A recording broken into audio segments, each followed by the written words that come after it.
Question number 4 kan lu tanga.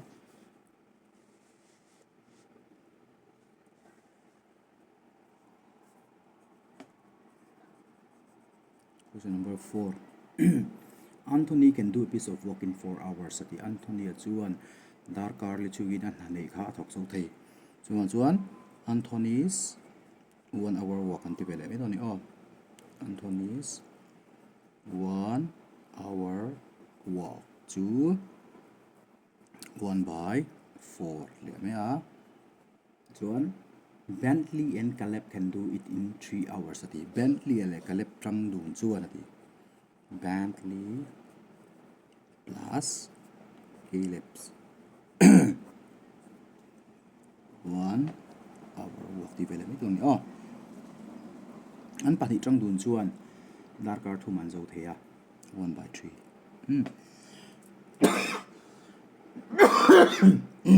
chuan atut le question khan Anthony le Caleb trang dun chuan darkar hi an zo the ti le Anthony plus Caleb 1 hour walk to 1/2 one question kan chia ngai min zo how long will Bentley take to do it Bentley hi min zo Bentley cha chu wang chen Bentley cha min zo chu nei ting yan chu kan chu ti chu hey Anthony le Bentley le Caleb hi ka bel thaya chuan Anthony le Caleb ka minus me don ni chuan so tianga hey Anthony plus Bentley plus Caleb chu 1/4 plus 1/3 ni Anthony plus algebra ka man tu Bentley plus Caleb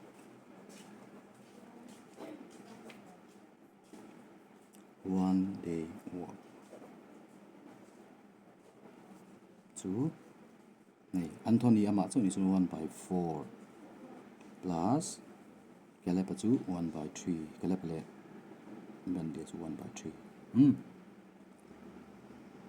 chuan hetaron chuak chu LCM ka langa LCM chu 12 ania 3 plus 1 3 plus 4 7/12 ania tani an pathuma an tan dolan na tho chak zong chu ni khata na zong mun so pa dia thena mun sari an zo thei ni chu chuan a question an liang a question chuan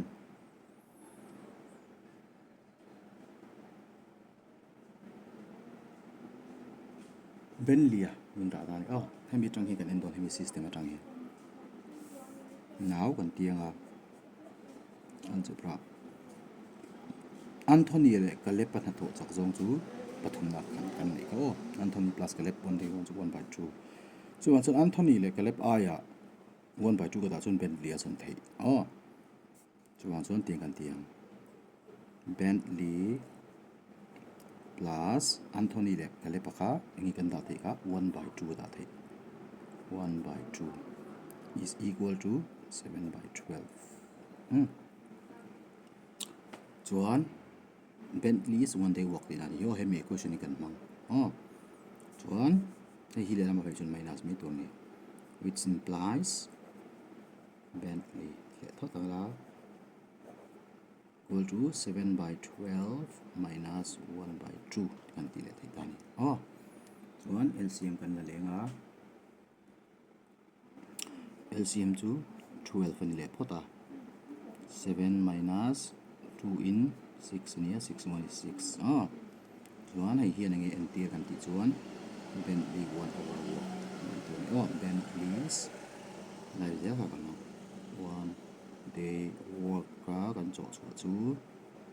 7 minus 6 to 1/12 ani Bentley ani kan thok chak jang chu 1/12 ani ani chuan time ka convert chuan how long will Bentley alone take to do it at let me zo therefore required time taken by Bentley alone.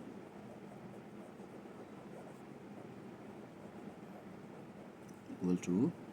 1 by 12 to 12 by 1, 12 days. The kan.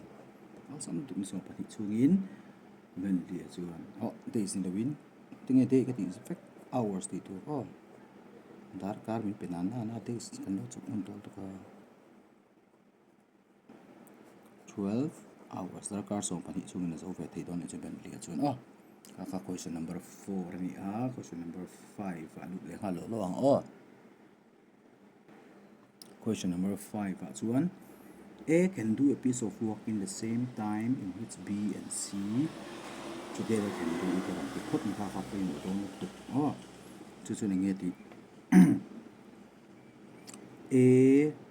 one day work le B le C le kong one day work in chi ti na ni S one day work is equal to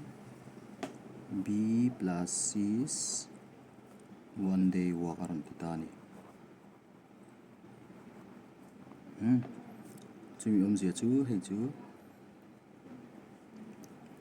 A na pianga B plus C kan da thei ti na ni question hi B plus C na pianga A kan da thei ti na ni pokani chuan a zona kan du lenga zona chuan tingati if A and B can together do it in 10 days ati A le B trong rule chuan ni som chu in zo theya A plus B's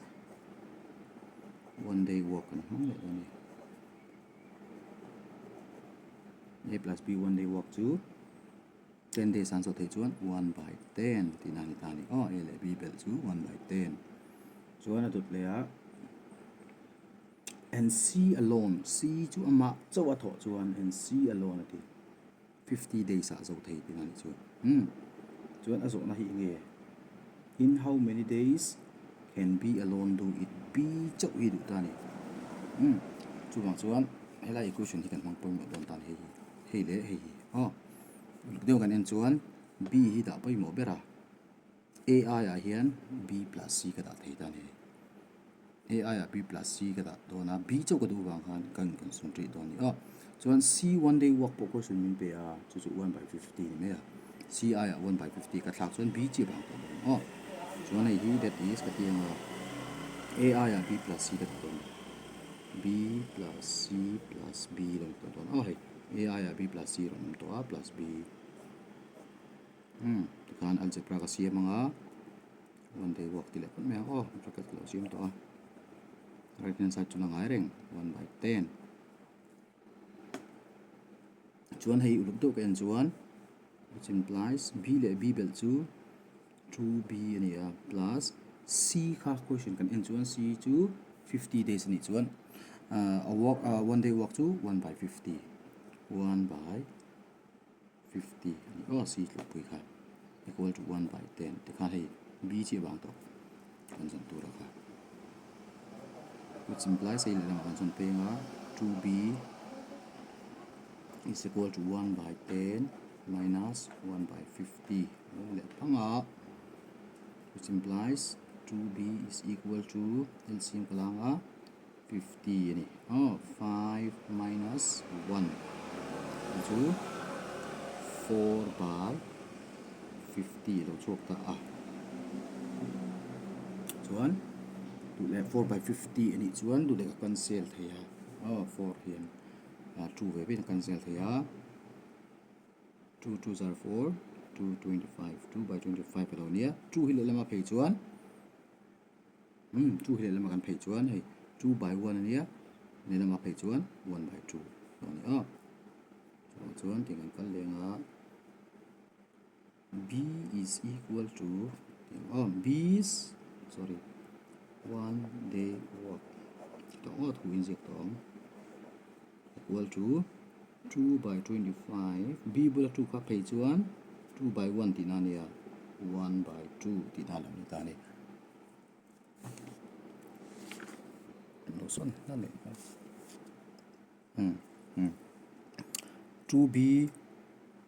equal to 2 by 25 hay like a chok ngal ta ta hin chuan 2 khale lama phei chuan 2 by 1 ti na ni lama phei chuan 1 by 2 b is 1 day work kan chona zel khai mi equation kan chona khani chuan chuan 2 le 3 kan se langa b ni khat na tho chak zong chu b is